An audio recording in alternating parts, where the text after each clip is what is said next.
Neste mês de maio, foco está na família e nós estamos com o coração cheio de expectativa, porque em nenhum outro, nesses 36 anos de história da nossa igreja, em nenhum outro mês de maio, a família esteve tão reunida.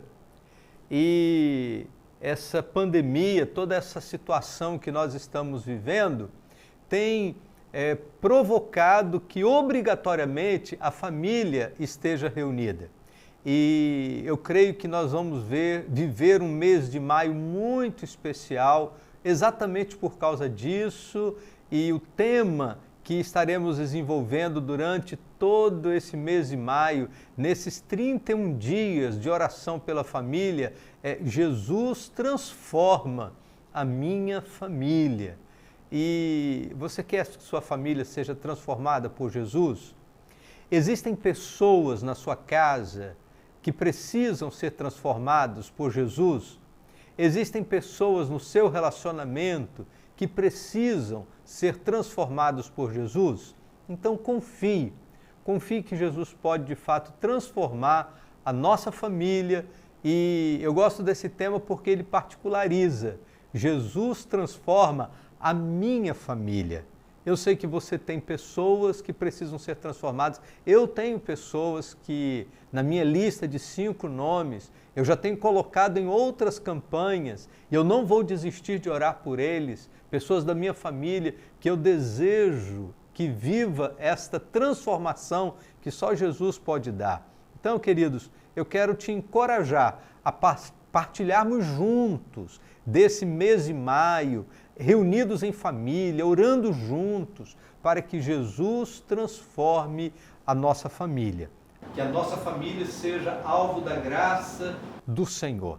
E nesta noite de abertura desta campanha, nesse culto de gratidão a Deus, mas de muita expectativa daquilo que Deus vai fazer durante esse mês de maio, eu gostaria de conversar com você, de compartilhar da palavra de Deus com esse tema: Jesus transforma a minha família. E o texto bíblico que eu quero dividir com você está no livro de Hebreus, capítulo de número 11, verso 7. Carta aos Hebreus, capítulo 11, verso de número 7, que diz assim: pela fé, Noé, divinamente avisado das coisas que ainda não se viam, sendo temente a Deus, preparou uma arca para o salvamento da sua família.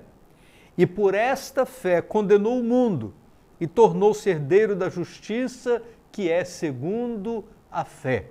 A Bíblia diz que pela fé Noé preparou uma arca para o salvamento da sua família. Eu gosto muito de casamento, você já sabe disso.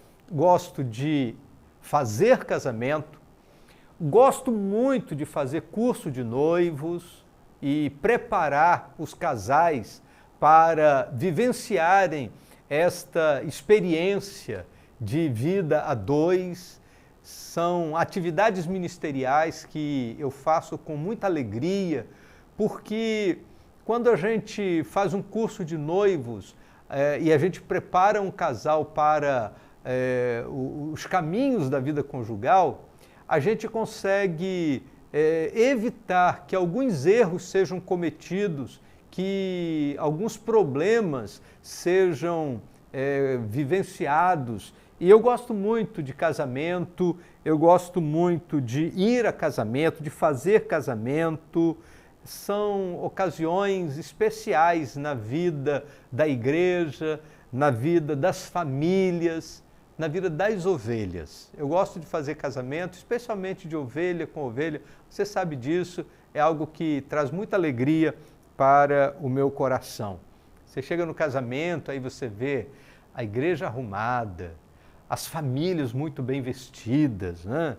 Os noivos elegantemente, naquela entrada triunfal, música, flores, luzes, sorrisos, alegria, expectativa, esperança de uma vida a dois, de uma vida feliz. É um momento em que a felicidade fica muito presente. Um culto de casamento, uma cerimônia de casamento é um momento de muita confraternização, de comunhão, de muita expectativa, a expectativa de um futuro promissor, de famílias ajustadas e comprometidas, esperanças renovadas. E quantas vezes eu estou ali falando para o casal, mas ao mesmo tempo os casais que estão assentados estão sendo ministrados, e um culto de casamento é sempre uma oportunidade de reavaliar, de reconsiderar determinadas situações e poder reviver a esperança de dias melhores.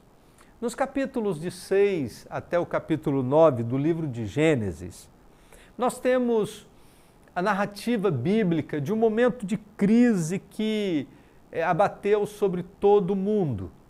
Nós estamos vivendo nesse período de pandemia e alguém essa semana me disse assim, pastor, nunca a gente viveu uma crise tão séria ao ponto de atingir o mundo todo, né? Na verdade, queridos, nada é novo. Capítulo 6 do livro de Gênesis diz que a terra toda estava corrompida e já naquele momento há uma ação do juízo de Deus contra toda a carne através do envio de um dilúvio que vem como resposta de Deus à maldade, à violência, ao pecado que se tornou generalizado na experiência humana. Capítulo 6, verso 12, a Bíblia diz assim, viu Deus a terra, e eis que estava corrompida, porque toda a carne havia corrompido o seu caminho sobre a terra. Parece-nos que esse texto está falando sobre dias anteriores ao coronavírus, né? A terra corrompida, toda a carne se corrompendo sobre a terra. E aí a Bíblia diz que Deus decidiu acabar com tudo e recomeçar a história. Ainda no capítulo 6 de Gênesis, nos versos 17 e 18, a Bíblia diz assim, porque eis que eu trago o dilúvio sobre a terra, para destruir de debaixo do céu toda a carne em que há espírito de vida. Tudo que há na terra expirará, mas contigo estabelecerei o meu pacto. Entrarás na arca, tu e contigo os teus filhos, tua mulher e as mulheres de teus filhos. Apenas a família de Noé sobreviveu àquela tragédia. E é a partir da família de Noé que Deus vai recomeçar a história da humanidade. Quando olhamos para a família de Noé, a gente descobre ali um grupo de pessoas muito pequeno. E eu fico pensando que Deus não precisa de muito. Deus precisa de gente que seja obediente, que seja fiel. Deus não precisa de multidão. A Bíblia diz que Deus precisou apenas da família de Noé. Ser uma família obediente a Deus nos coloca diante de grandes privilégios. E a família de Noé estabelece uma relação de intimidade com o Senhor e eles vivem o privilégio da proteção de Deus. Hoje nós temos milhares de pessoas sendo destruídas, famílias sofrendo, uma crise sem precedente na história, na nossa história. Eu creio que esses dias que nós estamos vivendo são dias que vão entrar para a história como o período mais negro da nossa era. A gente ainda não tinha vivido uma situação como as que nós estamos vivendo agora. A gente conhece fatos históricos anteriores à nossa história, registros históricos de momentos de crise terrível, que atingiram o mundo, pandemias, guerras, fomes e coisas, tsunamis que atingiram o mundo e criaram tanto alvoroço, tal. Agora, na nossa era, no nosso tempo, talvez seja esse o momento mais difícil de toda a nossa história. E nem sempre a gente consegue tirar todas as lições enquanto estamos no processo. Talvez daqui a pouco, quando tudo isso passar e a gente se assentar, e a gente vai poder sentar e escrever coisas importantes, lições importantes que essa pandemia deixou para nós. Mas ainda estamos nela, ainda estamos inseridos nesse processo de crise. Mas eu creio em algumas coisas. E uma delas, eu creio que essa pandemia está tendo o poder para reunir as famílias. Nós estávamos vivendo um momento de desintegração da família. Muita coisa ocupou o lugar da família. Trabalho, faculdade, distrações, lazer, muita coisa estava ocupando o lugar da família e nós estávamos com uma agenda tão abarrotada, e a gente reclamava sobre isso até alguns dias atrás, estávamos com a agenda tão abarrotada que a gente não tinha tempo para a família. E aí, um vírus microscópico faz com que tudo mude. A gente muda a agenda, a gente redefine prioridades e forçosamente a gente está reaprendendo a estar dentro de casa e a conviver enquanto família. Eu gostaria de, nesta noite, nesse culto de lançamento da campanha de oração pela família, nesses 31 dias de oração pela família, com o tema Jesus transforma a minha família, eu gostaria de, a partir dessa história tão significativa da palavra de Deus, lembrar de apenas 3 lições importantes para a minha e para a sua vida. Primeiro, famílias vitoriosas resistem às influências negativas. Eu vou repetir. Famílias vitoriosas resistem às influências negativas. Quando nós lemos o texto de Gênesis, nós descobrimos o quadro de maldade, violência, pecado, desvio, valores invertidos que havia contaminado todas as pessoas. E a Bíblia vai destacar que Noé e sua família são uma exceção a tudo aquilo que estava acontecendo à sua volta. Noé era aprovado por Deus por aquilo que ele fazia. Essa era a demonstração de sua maturidade. No capítulo 6 de Gênesis, verso 8, a Bíblia diz assim: Noé, porém, achou graça aos olhos do Senhor.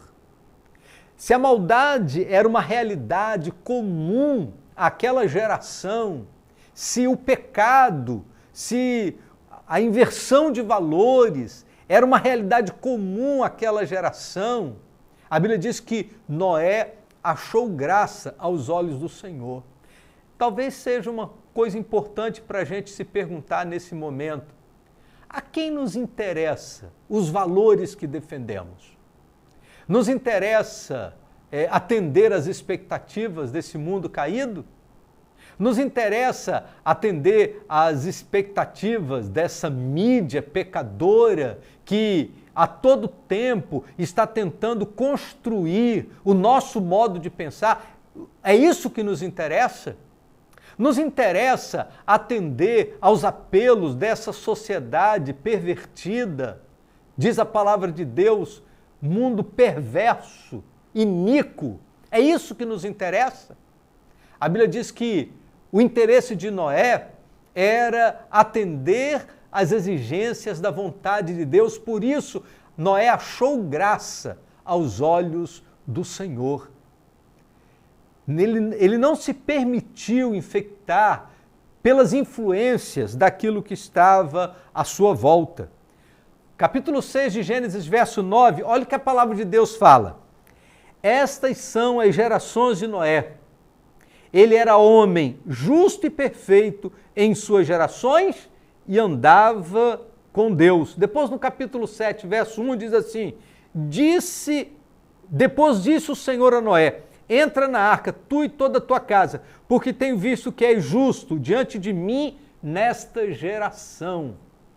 Ah, meus queridos, assim como nos dias anteriores ao dilúvio, nós também estamos vivendo numa geração perversa, pecadora, ímpia.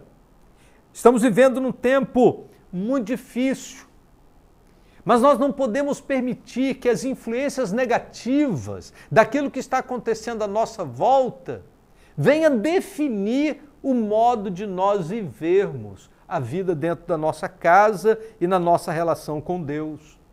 Há uma torrente de influências negativas que tentam corromper a nossa vida, tentam corromper a nossa família, tentam inverter os nossos valores, perverter os nossos pensamentos, e é preciso resistir às influências negativas do nosso tempo. Alguém diria: ah, pastor, mas isso é ser muito antiquado. Aí eu volto à pergunta: a quem te interessa? A quem interessa o politicamente correto? A quem interessa fazer as coisas só porque todo mundo faz? A quem interessa pensar como o mundo pensa? Se nós lemos na palavra de Deus que o mundo jaz no maligno, não podemos perder isso de vista. A referência da nossa vida é a palavra de Deus. A referência da nossa vida deve ser fazer a vontade do Senhor. Famílias transformadas por Jesus são famílias comprometidas em viver debaixo da graça de Deus e atender às expectativas do coração de Deus. E famílias assim são capazes de reagir diante da tentativa deste mundo de gerar influência negativa em nossa vida, em nossos relacionamentos, na nossa maneira de falar, na nossa maneira de pensar, na nossa maneira de agir. Então, querido, reaja. Não permita que as influências negativas deste mundo definam o seu modo de viver. Não permita que as influências negativas deste mundo definam o seu modo de ser família. Famílias que atendem ao projeto de Deus são famílias que estão antenadas com a vontade de Deus. Mas, em segundo lugar, famílias vitoriosas investem na sua preservação. Quando Deus disse para Noé que estava previsto um dilúvio que haveria de destruir todo ser vivo sobre a terra, diz a Bíblia que ele ordenou a Noé que construísse uma arca. E Noé creu, diz a palavra do Senhor, que Noé creu na palavra de Deus. No capítulo 6, verso 14 do livro de Gênesis, a Bíblia diz assim: faze para ti uma arca de madeira de gofer. Farás compartimento na arca e a revestirás de betume por dentro e por fora. Não há, da parte de Noé, nenhum tipo de questionamento.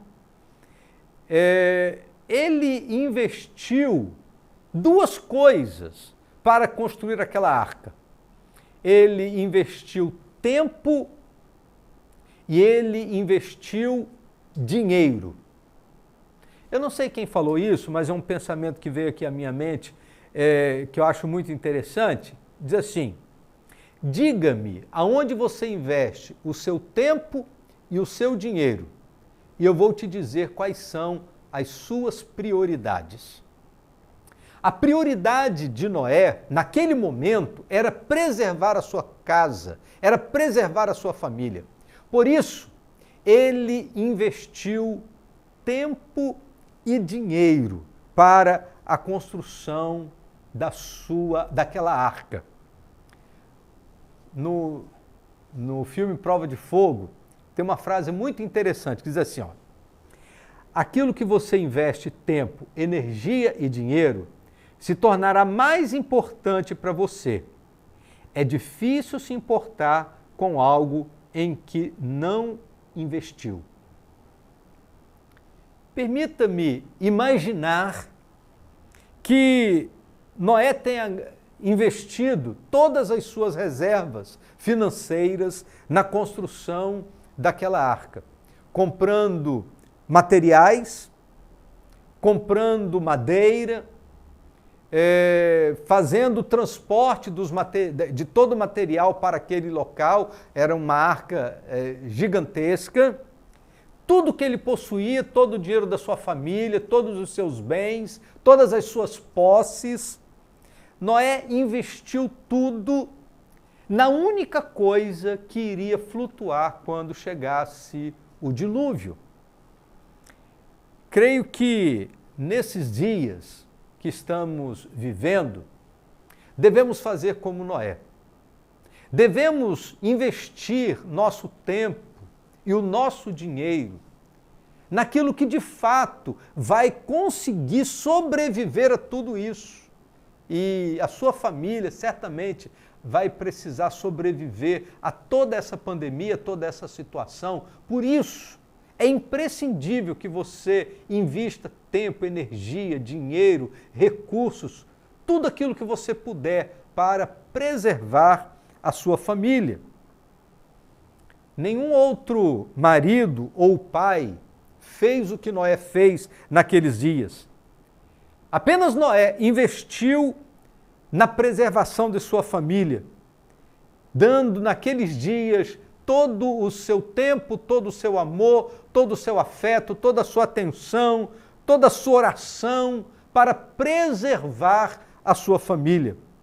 E eu gosto muito de ler esse texto de Hebreus capítulo 11, verso 7, porque no resumo, no suprassumo da história que estão lá naqueles capítulos do livro de Gênesis, aqui em Hebreus 11, 7, há uma síntese. Quando a Bíblia diz assim: Noé, divinamente avisado das coisas que ainda não se viam, sendo temente a Deus, preparou uma arca para o salvamento da sua família. Se a gente tivesse tempo, a gente poderia fazer um estudo desse texto, palavra por palavra. Pela fé, tudo que Noé fez é porque ele confiava em Deus, tudo que Noé fez é porque ele acreditava na palavra de Deus. Tudo que ele tinha era uma conversa entre ele e Deus, e para ele isso era suficiente. A confiança de Noé na palavra de Deus, a confiança de Noé naquela conversa que ele tinha tido com Deus foi suficiente para que ele pudesse investir pesado na preservação da sua casa. A Bíblia diz que Noé foi divinamente avisado das coisas que ainda não se viam. Ah, querido, quantos avisos a palavra de Deus tem colocado diante de nós. Quantos avisos a Bíblia tem trazido para nós. E há muita gente que não está dando a mínima para os avisos da palavra de Deus. Noé construiu a arca porque ele foi divinamente avisado, mas ele acreditou no que a palavra de Deus estava dizendo para ele. E a Bíblia diz que ele fez isso, sabe por quê? Porque ele era temente a Deus. Havia reverência espiritual na vida de Noé. Havia consistência espiritual na vida de Noé. E a Bíblia diz que ele preparou uma arca para o salvamento da sua família. Como que está a sua arca? Tem muitas arcas aí que estão cheias de furos. Parece que o betume precisa ser reparado nesses dias de pandemia, querido. Os buracos precisam ser tampados para que as influências do mundo não entrem na nossa casa, porque se entrar, vai afundar. Se a água entrar, vai afundar. O mar está bravo. Lá fora, as coisas estão terríveis. São os problemas econômicos, os problemas da saúde, as questões que envolvem os valores. A família tem sido bombardeada a todo tempo. Deus tem nos dado a oportunidade de um tempo de reclusão para que a gente possa reparar a nossa arca. E quem sabe esse tempo seja o tempo propício, nesse mês de maio, mês da família, o tempo propício para que a sua arca seja reparada e você possa então providenciar os recursos necessários para o salvamento da sua família. Mas há uma terceira e última lição que eu gostaria de compartilhar com você também nesta noite. Famílias vitoriosas cultivam o relacionamento com Deus. O segredo da vida de Noé e de sua família é que, dentre todos os homens do seu tempo, diz a palavra de Deus que ele vivia na presença do Senhor. Olha o que está escrito, eu vou voltar ao capítulo 6, verso 9. Estas são as gerações de Noé. Ele era homem justo e perfeito em suas gerações e andava com Deus. Aqui está o segredo. O segredo é andar com Deus. Esta é a prova da espiritualidade de Noé. Ainda que vivesse numa geração que estava completamente alheia à vontade de Deus, ainda que vivesse no meio de um povo que não estava nem aí para a palavra de Deus, não estava nem aí para viver na presença de Deus, ainda que Noé e sua família estivessem inseridos num mundo caótico espiritualmente falando, isso não definia sua vida. Diz a palavra de Deus que ele era um homem justo e perfeito em suas gerações e andava com Deus. E por que eu estou insistindo nisso? Porque às vezes as pessoas acabam tentando justificar-se olhando para fora. Ah, porque o meu tio, porque o meu avô, porque o meu patrão, porque o meu vizinho, porque os meus colegas de faculdade. E aí a gente olha o comportamento daqueles que estão à nossa volta como sendo o comportamento normativo para a nossa vida. E não é isso que deve definir. Não são os comportamentos das pessoas que estão à nossa volta que devem definir o nosso comportamento. A despeito de estarmos num mundo pervertido como os dias de Noé, a palavra de Deus nos chama para vivermos na sua presença e andarmos com o Senhor, assim como Noé fez. Ele era uma pessoa diferente das pessoas de sua geração e a Bíblia diz que isso agradou a Deus. E é muito importante que a gente se lembre que importa antes agradar a Deus que aos homens. Ele era uma pessoa comprometida com o Senhor e agora ele tem o privilégio de levar para a arca seus filhos, sua esposa, suas noras e experimentar esse tempo de livramento. E diz a palavra de Deus que enquanto eles estavam dentro da arca, guardados, protegidos, o dilúvio lá fora ceifava a vida das pessoas e as pessoas batiam na porta dizendo: abre-nos a arca, Noé, porque agora nós acreditamos. E ele dizia: eu não posso. Deus nos trancou aqui dentro. Eu não tenho a chave para abrir. A oportunidade já foi vencida.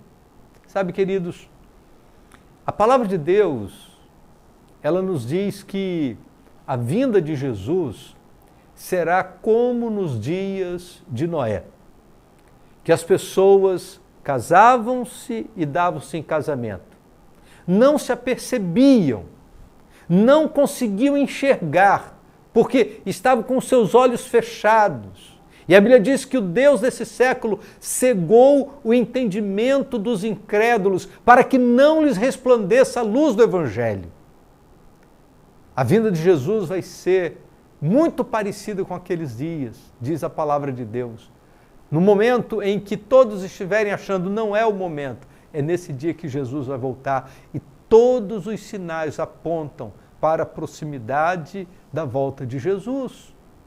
Por isso, é preciso que você guarde a sua fé, é preciso que você guarde a sua casa, é preciso que você guarde a sua família, e isso só vai acontecer na medida que você estabelece um relacionamento íntimo e pessoal com o Senhor. Esse tempo é tempo de cultivar a vida com Deus, é tempo de andar com Deus, é tempo de buscar a presença do Senhor, porque só Jesus é capaz de transformar os rumos da nossa casa, só Jesus é capaz de transformar os rumos da nossa família. Deus quer que a minha e a sua família prevaleçam, mas depende muito das nossas escolhas. E a Bíblia diz que Noé, ele fez uma excelente escolha. Ele, a despeito de viver no meio de um povo completamente longe dos caminhos do Senhor, Noé escolheu andar nos caminhos do Senhor. E nesta noite, você também tem a oportunidade de fazer escolhas. Nesta noite você também tem a oportunidade de escolher andar na presença de Deus. Assim como Noé, você tem a oportunidade de andar pelos caminhos da vontade do Senhor. O profeta Isaías diz que os caminhos do Senhor são mais altos do que os nossos caminhos e os pensamentos do Senhor são mais altos do que os nossos pensamentos. E nesta noite, você tem a oportunidade de dizer: Senhor, eu também quero preservar a minha casa do pecado. Assim como Noé preparou aquela arca para salvamento da sua família, eu quero que a minha casa, eu quero que o meu ambiente familiar esteja preservado, eu quero revestir a minha casa, eu quero cuidar para que o pecado não entre na minha casa. E para isso eu preciso de Jesus, que eu não consigo fazer isso sozinho. Eu preciso de Jesus na minha casa, eu preciso de Jesus na minha família, eu preciso da presença de Jesus junto comigo. E se você nesta noite deseja a presença de Jesus na sua vida, deseja a presença de Jesus na sua casa, então faça agora uma oração. Diga: Senhor Jesus, entra na minha casa. Senhor Jesus, entra na minha família. Senhor Jesus, preserva os meus relacionamentos familiares. Eu preciso de Jesus na minha casa também. Jesus, transforma a minha família. Você quer fazer esta oração? Então, de onde você está, feche os seus olhos. Fale com Deus agora. Ore junto comigo. Fale assim: Jesus, transforma a minha família. Transforma meu marido, tira-o, ó Deus, do vício. Transforma o meu filho, tira-o, ó Deus, do vício, do pecado. Transforma minha esposa. Transforma, Deus, as pessoas da minha casa, do meu relacionamento. Só o Senhor pode fazer isso. Por isso, nesta noite, Senhor, venha transformar a minha casa, mas começa transformando a minha vida. Que a transformação comece em mim, que a transformação comece no meu coração. Retira do meu coração todo pecado, toda mágoa, retira do meu coração todo rancor, retira, Deus, da minha vida todos os buracos que permitam que o mundo entre na minha casa, para que a minha casa esteja protegida pelo Senhor. Em nome de Jesus. Amém. Se você tomou essa decisão de fé, de convidar Jesus para entrar na sua casa, de convidar Jesus para entrar no seu coração, para tomar conta da sua família, se você, nesta noite, está tomando a decisão de convidar Jesus para conduzir a sua vida, nós queremos orar a Deus por você. Entre em contato conosco no número que está aparecendo aqui na barra do vídeo, é o número da igreja, do WhatsApp da igreja. Mande um recado para nós dizendo: eu quero que Jesus tome conta da minha casa, porque eu quero Jesus como Salvador da minha vida e da minha família. E nós queremos entrar em contato com você, queremos orar a Deus por sua vida, para que você possa desfrutar desta vida abençoada na presença de Jesus, porque Jesus transforma a minha família. Que Deus te abençoe.